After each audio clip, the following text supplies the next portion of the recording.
I welcome the ambassador of Italy to the Germany, Armando Varricchio. No, I got it. I want to jump right into the first question, and I'm very appreciative that you're here. Lo apprezzo. The Ukraine crisis on European and Italian strategy for development and renewable sources. How has that affected those developments when we see that there's a invasion, that there's a war that we couldn't, well, some have seen it coming, but that has really escalated in the past few years? So thank you very much, Malcolm, for your question. You're right, starting with the Russian aggression, which has been a sort of a game change for all of us, particularly for us in Europe. But at the same time, when it comes to energy, this has only changed the pace of our transition, because we were already embarked in the process of adjusting our development model. After that terrible day of February 24, we have come to the conclusion that we had to go faster, we had to run. And this is something what we're trying to do in Europe, and more specifically in this case in Italy. We have to channel investments, we have increased investments, but at the same time we have to reduce bureaucracy, to have to simplify our regulatory framework. This is very important in a moment when we have to increase the installation of renewables. In Europe, this has increased 50%. In Italy, it has more than tripled. And many more projects are in the pipeline, and this is very important. At the same time, we have to reduce our dependency on critical materials, and we have to focus on what we have. Particularly in the case of Italy, we have the sun. So speaking about renewables, solar panels are very important. We are working to increase a major gigafactory in beautiful Sicily, near Catania. This will eventually become the largest solar panel factory in Europe. That's fine. I was in Catania like in February, so it's interesting that I haven't seen it there yet, but maybe the volcano also is relevant for that. I want to know, because you also talked about like making things more simple, as far as the digitalization of the energy grids, how far is Italy when it comes to that?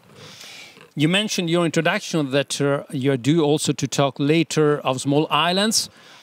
Italy is a country, is a nation of small islands. We have hundreds of islands. So that's why, also for this reason, we are working to increase our digital energy grids. This is very important. We have the resources. We have devoted more than 3 billion euros to smart grids. We don't start from scratch. As of now, we are particularly advanced in technology. But we know that we have to reach out to allow that all these islands and all the parts of our beautiful nation are duly connected. So working on this is very important. This is both an energy priority, but it's also a way to overcome the physical barriers, the physical differences.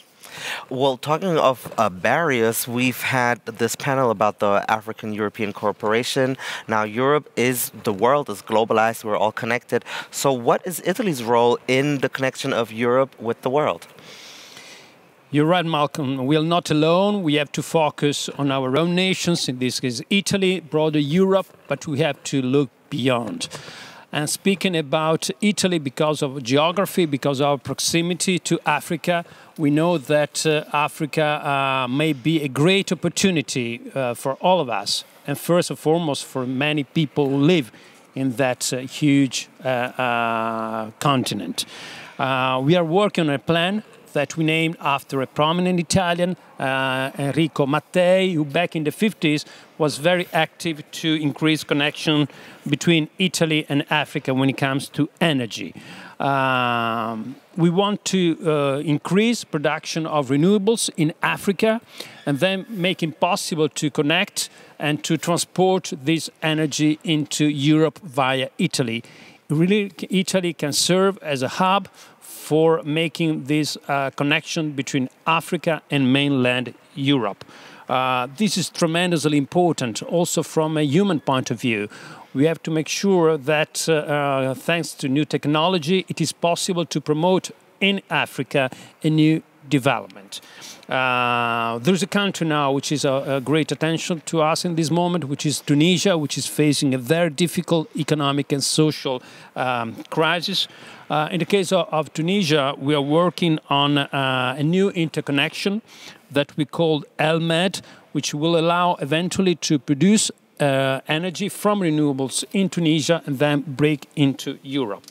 From a technological point of view, there's also a great opportunity we're working on together with our friends here in Germany, which has to do with hydrogen.